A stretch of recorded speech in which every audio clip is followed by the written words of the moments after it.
دہشت گرد ایک ایسے نوجوان کی داستان جس سے بچپن میں جائیداد، عیش و آرام، اپنوں کا پیار، رشتے چھین لیے گئے۔ حالات کے چنگل میں پھنس کر وہ جرائم کی دنیا میں داخل ہوا۔ محب وطن ہوتے ہوئے ملک دشمن قرار دیا گیا۔ انڈیا گیا تو قدم قدم پر موت نے گھیرا، مگر اس نے انڈیا میں انڈیا کی بینڈ بجائے رکھی۔ داستان کی طرف جانے سے پہلے چینل کو سبسکرائب کریں، لائک اور شیئر کر کے اپنی محبت کا ثبوت دیں۔ ایک دل ہلا دینے والی داستان، دہشت گرد۔ دہشت قسط نمبر 107۔ اس نے چونک کر اپنے پیروں کی طرف دیکھا، پھر بے اختیار ہنسنے لگی۔ کافی عرصے کے بعد وہ کھلکھلا کر ہنس رہی تھی۔ اس لمحے مجھے اس کی وہ زندگی سے بھرپور ہنسی بہت بھلی لگی۔ وہ جوتے اتارتے ہوئے چونک کر بولی، کیا گیسٹ ہاؤس میں ننگے پیر جاؤں گی میں؟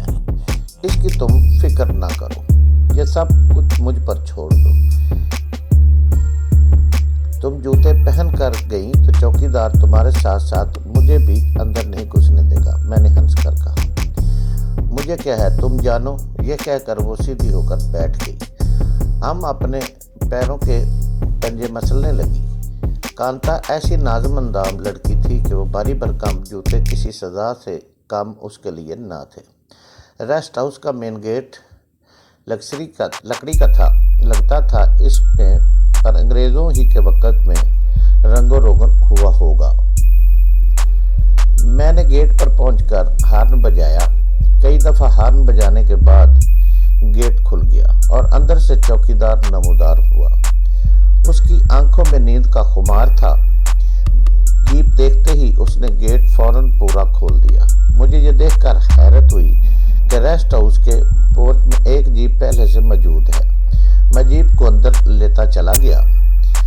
گیسٹ ہاؤس کے گیٹ کو بند کر کے چوکیدار بھی پھرتی سے جیپ تک پہنچ گیا اور اس نے ہاتھ اٹھا کر بہت مؤدب انداز میں مجھے سلام کیا۔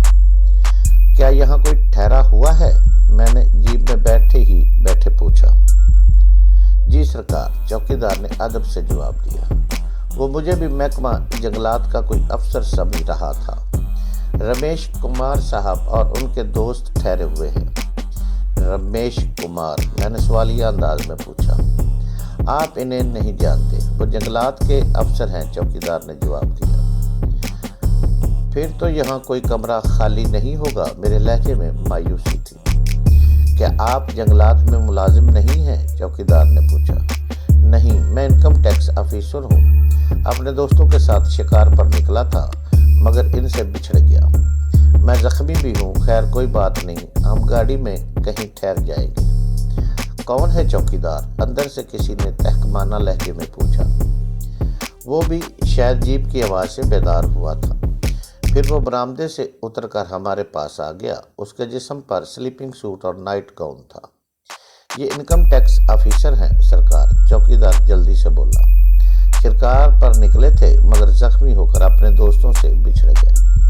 یہاں ٹھہرنا چاہ رہے تھے مگر میں نے بتا دیا کہ یہاں تو رمیش کمار صاحب اور ان کے دوست ٹھہرے ہوئے ہیں۔ So what? اس نے انگریزی میں کہا۔ اس کی نظریں کانتا پر جمی ہوئی تھی۔ مجھے تو بس اس نے سرسری طور پر دیکھا تھا۔ پھر وہ میرے بالکل نزدیک آ گیا اور مسافے کے لیے ہاتھ بڑھاتے ہوئے بولا، فارسٹ آفیسر رمیش کمار۔ میں نے بھی اپنا ہاتھ بڑھا کر اس سے مصافحہ کیا اور بولا، چیف ITO دیو کمار، اور مجھے DK کہہ سکتے ہیں اور لوگ کہتے بھی ہیں کیونکہ میرے دوست بھی مجھے اسی نام سے پکارتے ہیں۔ اچھا، اس نے مسکرا کر کہا۔ نمستے مسز DK، اس نے دونوں ہاتھ جوڑ کر کانتا سے کہا۔ نمستے، کانتا مسکرا کر بولی۔ کمرے کا کوئی پرابلم نہیں ہے مسٹر DK، میں کمرہ آپ کے لیے خالی کرائے دیتا ہوں۔ آپ زخمی ہیں، آپ کو آرام کی ضرورت ہے۔ پھر وہ چوکیدار سے مخاطب ہوا۔ پرکاش صاحب کا سامان میرے کمرے میں شفٹ کر دو اور وہ کمرہ انہیں دے دو۔